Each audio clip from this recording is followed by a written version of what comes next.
So I suffer from dyslexia, okay? And because of that, words and things move around on me, and it makes it very difficult to read and get the message out sometimes. And the only way to get through that mess, is to work through it and keep doing it until it works itself out of your system. Okay. With that being said, Proverbs 13:4. Let's go back and talk about it, and let me tell you what it says. The slacker craves, yet has nothing, but the diligent are satisfied.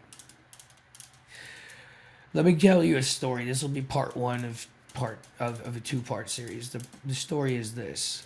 I was about 2.5, 3 years clean, or maybe at the most 2 years clean actually, from heroin and K2. And I had a near death experience happen. There was a guy that I owed a lot of money due to drugs that hopped out the back of a black Mercedes Benz with an MP5 and pointed it at me. And thank God there was a wood line, and thank God there was a door to a recruiting center outside around where I was at, because I would have probably died that day. I would have probably been shot about multiple times and bled out on the concrete. I owed a lot of money to drug dealers in the town I lived in. Okay?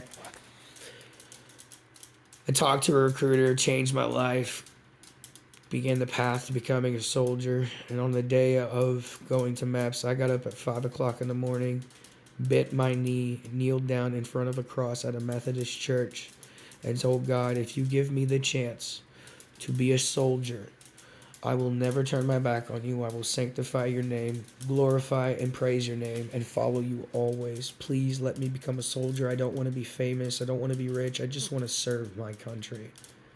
This man took it a step further and made me become a paratrooper.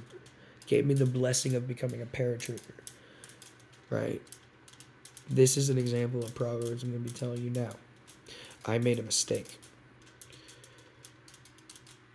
In my process of becoming a paratrooper, I was in the 82nd. I was in 3rd Brigade for about 2.5 years at this point. And because of the words of a sinner, a lost shepherd in the flock, I turned my back on God.